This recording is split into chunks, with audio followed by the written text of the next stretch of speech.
tas ir mānīgi vai ne, ņemot vērā spēli. Mēs vispirms par pozitīvo Laura Dārziņa vārtu.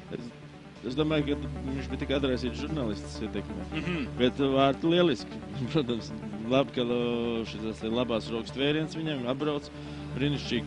Kā kādreiz to sauc Bobrov stilā. Hartigans metiens, vārtu stops!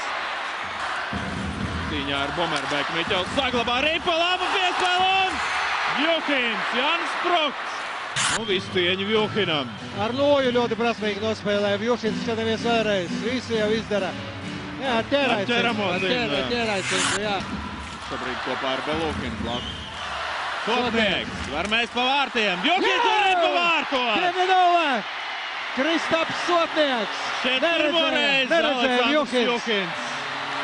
Īsti nepamanīja ripu, arī tvēra kaut kā neveiklu un tā ielec vārtos. Kristaps Sotnieks gūst vārtus. Atcerēsimies arī Skatāmies vēlreiz. Jā, šeit tomēr nedaudz kļūdījās Vjuhins. Jā, redzēja, visu viņš redzēja. Pazaudēja un bija visai pārsteigts ieraugot, ka arī bija reiz viņa muguras. Tieši no šīs pozīcijas atceramies Kristaps Sotnieks, ko arī savus pirmos vārdus kontinentā hokeja līgā. Hartigans, Laviņš iet cīnīties vārtu priekšā. Nižavijs, metiens un ripa vārtos! Rodrigo Laviņš! Īstajā brīdī, īstajā vietā un ripa vārtos 3-0. Ir ļoti labi vairākumu izspēle. Aleksandrs Nižavijs sagaidīja, kamēr divi partneri tur ieslido tādā. Lieliska izspēle, patiešām. Izdarīts arī tas, kas līdz šim neizdevās. Lieliski izspēlēts arī skaitliskais vairākums. Ļoti precīzs metiens vārtā apakšējā stūrī Vjuhins. Šobrīd piespēle un jā, diemžēl. Maksim Kicinu. Viens pats Krišāns Krēvliks palika un tur. Jo tā cik pretīgi nospēlēja.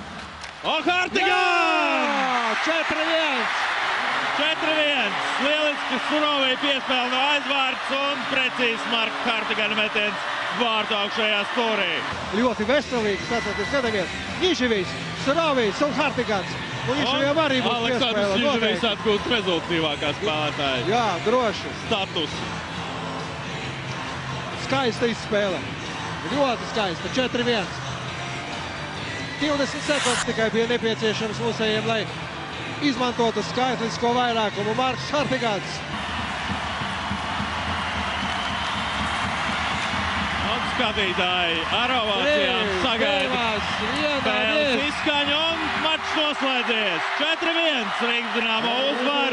Žēl, protams, ka Krisam Holtam neizdevās nosargāt savus vārdus neieņemtus, bet es domāju, nepārāk ilgi viņš bēdās par šo faktu, jo galvenais tomēr ir komandas uzvara. Pilnvērtīgi 3 punkti un tā ir izcīnīta.